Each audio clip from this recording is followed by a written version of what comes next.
ये आकाशवाणी रायपुर है। छत्तीसगढ़ी समाचार बुलेटिन के संग शुभा मिश्रा के जय जोहार। अब सुनो आज के प्रमुख समाचार। केंद्र सरकार हा जम्मो राज्य मन ला कोरोना संक्रमण में कमी ला देखत प्रतिबंध में संशोधन करे बर कहे है। छत्तीसगढ़ उच्च न्यायालय हा अपन फैसला में कहिन कि आरक्षक ले निरीक्षक तक के तबादला के अधिकार पुलिस स्थापना बोर्ड ला हवय और प्रदेश के 30 विद्यार्थी मन के मॉडल राष्ट्रीय स्तर में चुने गए है। अब समाचार विस्तार ले। केंद्र सरकार हा जम्मो राज्य और केंद्र शासित प्रदेश ला कोरोना संक्रमित लोगन के संख्या में कमी ला देखत हुए वर्तमान स्थिति के समीक्षा करे और कोविड संबंधी प्रतिबंध में संशोधन करे बर कहे है। केंद्रीय स्वास्थ्य सचिव राजेश भूषण हा इस संबंध में राज्य के मुख्य सचिव और मुख्य प्रशासक मन ला पत्र लिखे है। ओमन कहिन कि 21 जनवरी ले देश में कोरोना महामारी में लगातार गिरावट देखे जावत है। श्री भूषण हा कहिन कि 5 महीना संक्रमित लोगन के संख्या में बढ़ोतरी के बाद कुछ राज्य हा अपन सीमा और हवाई अड्डा में अतिरिक्त प्रतिबंध लगा दे रही। ओमन कहिन कि अतिरिक्त प्रतिबंध ले लोगन के आवागमन और आर्थिक गतिविधि में बाधा न हो, ए बात के ध्यान रखे जाना चाहिए। छत्तीसगढ़ उच्च न्यायालय हा अपन एक अहम फैसला में कहिन कि आरक्षक ले निरीक्षक तक के तबादला सिर्फ पुलिस स्थापना बोर्ड ही कर सकत है। SP, DIG, IG, ADG, DGP और जैसे आईपीएस अधिकारी ए तबादला नहीं कर सके। हाईकोर्ट के ए फैसला प्रदेश भर के पुलिस अधिकारियों पर लागू होही।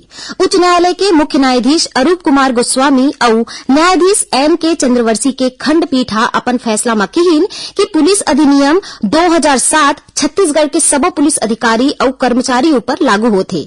अधिनियम के धारा 22(2)(a) के तहत सिपाही ले निरीक्षक तक के सब पुलिसकर्मी के तबादला करे के अधिकार सिर्फ पुलिस स्थापना बोर्ड ला है। ए बोर्ड में 5 आईपीएस अधिकारी मन के एक समिति तबादला के संबंध में आदेश जारी करथे। इस संबंध में एक महिला पुलिस कर्मचारी हा पुलिस महानिरीक्षक डाहर ले कोरबा जिला ले गौरेला पेंडा मरवाही जिला में करेगे अपन तबादला के आदेश ला चुनौती देवत हुए याचिका दायर करे रहीस। प्रदेश के 30 विद्यार्थी मन के मॉडल राष्ट्रीय स्तर में चुने गए। विद्यार्थी मन डाहर ले तैयार करे गए मॉडल शिक्षा, स्वास्थ्य सुरक्षा, कृषि अभियांत्रिकी, पुनर्चक्री ऊर्जा और कृषि जैसन महत्वपूर्ण विषय पर बनाए गए हैं। मुंगेली जिला के मतकू द्वीप में काली पर्यावरण तीर्थ प्रकल्प के आयोजन करेगी। ये प्रकल्प के शुभारंभ करत हुए राज्यपाल अनुसुईया उइके हा कहिन कि मानव सभ्यता के विकास प्रकृति के सानिध्य में ही होए है। ओमन कहिन कि कोरोना के वैश्विक महामारी हा हमन ला पर्यावरण ला सुरक्षित संरक्षित रखे के प्रति एक गौ फेर सचेत करे है कि हमन ला आने वाली पीढ़ी बर प्रकृति डाहर ले प्राप्त चीज ला सहेज के रखे के आवश्यकता है। ए बेरा में राज्यपाल हा मतकू द्वीप के प्राचीन गणेश मंदिर में पूजा अर्चना करीन और प्रदेशवासी मन के सुख समृद्धि के कामना करीन। ओमन हा मतकू द्वीप में उत्खनन में पाए गए ज्योतिर्लिंग और आने पुरातात्विक मूर्ति मन के जानकारी घलोलीन। अपन प्रवास के दौरान राज्यपाल हा मंदिर परिसर में पीपल के पौधा रोपित घलो करीन। रायगढ़ में 5 दिन तहसीलदार संग राजस्व विभाग के कर्मचारी और वकील मन के बीच हुई कथित झड़प की घटना के बाद पूरा प्रदेश में तहसीलदार और राजस्व विभाग के आने अधिकारी कर्मचारी हड़ताल में चले गए हैं। कनिष्क राज्य प्रशासनिक संघ के अधिकारी मना अपन 3 सूत्री मांग नहीं माने जाए तक आंदोलन जारी रखे के ऐलान करे है। कनिष्क राज्य प्रशासनिक सेवा संघ के प्रदेश अध्यक्ष के लहरे और कार्यकारी अध्यक्ष संध्या नामदेव बताइन कि कुछ लोगन आंदोलन न दिग्भ्रमित करे बर गलत संदेश सोशल मीडिया में वायरल करत है।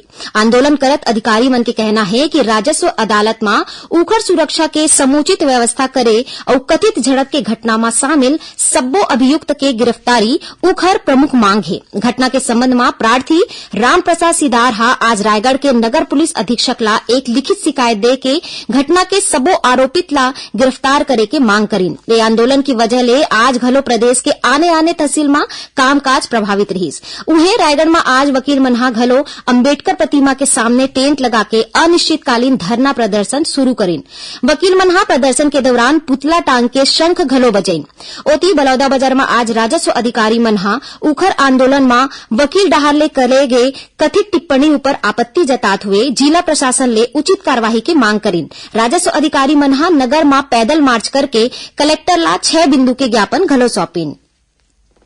छत्तीसगढ़ी समाचार बुलेटिन आप मन आकाशवाणी रायपुर ले सुनत हो। छत्तीसगढ़ की खबर ले है आपकी वास्ता और खबर के विश्वसनीयता ले है हमार वास्ता। आकाशवाणी समाचार रायपुर के प्रादेशिक समाचार बुलेटिन के संगे संग हमार समसामयिक कार्यक्रम आप रेडियो के संग अपन मोबाइल में घलो सुन सकत हव। आकाशवाणी समाचार फेसबुक, ट्विटर और यूट्यूब में घलो हावय। हमार फेसबुक पेज हरे Chhattisgarh news on AIR, Twitter handle CGAIR news और हमार यूट्यूब चैनल हरे छत्तीसगढ़ AIR न्यूज। तो अब रेडियो के संगे संग आपके मोबाइल के माध्यम ले हम आप तक पहुंचत हन। छत्तीसगढ़ की हर खबर पर सुनत रहो आकाशवाणी समाचार। अब आगू बढ़बो बाचे समाचार कोती। प्रदेश में कोरोना संक्रमण के मामला में लगातार गिरावट आवत है। इस समय प्रदेश में संक्रमण के दर 1.5% ले कम हो गए है। काली प्रदेश में कोरोना संक्रमण के 433 नवा मामला सामने आए रही। वर्तमान में 4,803 मरीज के इलाज प्रदेश के आने अस्पताल और होम आइसोलेशन में चलत है। उन्हें प्रदेश में कोरोना संक्रमण के घटत संख्या ला देखत हुए आने जिला में लागू प्रतिबंध में छूट दे जावत है। यही कड़ी में राजनांदगांव जिला में सार्वजनिक कार्यक्रम सहित बिहाव जैसन आयोजन में उपस्थिति ले संबंधित प्रतिबंध ला हटा दे गए है। आजादी के अमृत महोत्सव के तहत सूचना और प्रसारण मंत्रालय के दुर्ग स्थित क्षेत्रीय लोक संपर्क कार्यालय डाहरले जिला के कंडरका ग्राम पंचायत में विशेष जन संचार कार्यक्रम के आयोजन करेगी। इस कार्यक्रम के मुख्य अतिथि जनपद पंचायत के अध्यक्ष सरस्वती रात्रे रही। केंद्र सरकार हा वर्तमान परिदृश्य में सुरक्षा नियम के जागरूकता ला स्कूल डाहरले लागू करे बर विशेष जोर दे है। इस संबंध में काली राजधानी रायपुर में राज्य स्तरीय कार्यशाला के आयोजन करेगी। एमा केंद्रीय शिक्षा और साक्षरता मंत्रालय के संयुक्त सचिव मनीष गर्ग विशेष रूप में शामिल हुई। नारायणपुर जिला के पुलिस अधीक्षक गिरिजा शंकर जायसवाल हा काली अपन अधीनस्थ अधिकारी मन संग अबूझमाड़ क्षेत्र के 10 ले ज्यादा गांव के ग्रामीण मन ले मुलाकात करीन। एमा सोनबट्टी, ओरछा, धनोरा, धूरी, राजपुर, तिरंगरई, चमेली, पेडमापाल, मडनार, टेकानार और रायनार के ग्रामीण शामिल रहें। बिलासपुर जिला के सबो स्कूल में स्थानीय परीक्षा ऑनलाइन तरीका ले होही। जिला शिक्षा अधिकारी हा इस संबंध में आदेश जारी कर दे है। आदेश में ये स्पष्ट कर दे गए है कि केवल माध्यमिक शिक्षा मंडल डाहरले आयोजित बोर्ड परीक्षा के ही ऑफलाइन होही। ये आदेश बिलासपुर जिला के सबो सरकारी और निजी स्कूल पर लागू होही। रेल यात्री मन के सुविधा ला ध्यान में राखत हुए रेलवे प्रशासन हा कोरबा ले अमृतसर तक चलने वाला छत्तीसगढ़ एक्सप्रेस और Bilaspur Gevra road passenger train ला आगामी 26 फरवरी ले रोज चलाए के आदेश जारी करे है। अभी ये दोनों ट्रेन ला हफ्ता में 4 दिन चलाए जात रही। अब पेश है मौसम के हाल। काली प्रदेश में हवा की दिशा बदले की संभावना है। मौसम विभाग के अनुसार काली ले प्रदेश के दक्षिणी भाग में दक्षिणी दिशा ले और उत्तरी छत्तीसगढ़ में उत्तरी दिशा ले हवा चले के संकेत है। एक प्रभाव ले प्रदेश में आंशिक रूप ले बादल छाए रह सकत है। हालांकि प्रदेश के न्यूनतम तापमान में विशेष परिवर्तन होए के संभावना नहीं है। इस दौरान प्रदेश के मौसम आमतौर में शुष्क रही। इसी बीच राजधानी रायपुर सहित प्रदेश के 1-2 जगह में आज बूंदाबांदी हुई। आखिर में प्रमुख समाचार एक घाव फेर।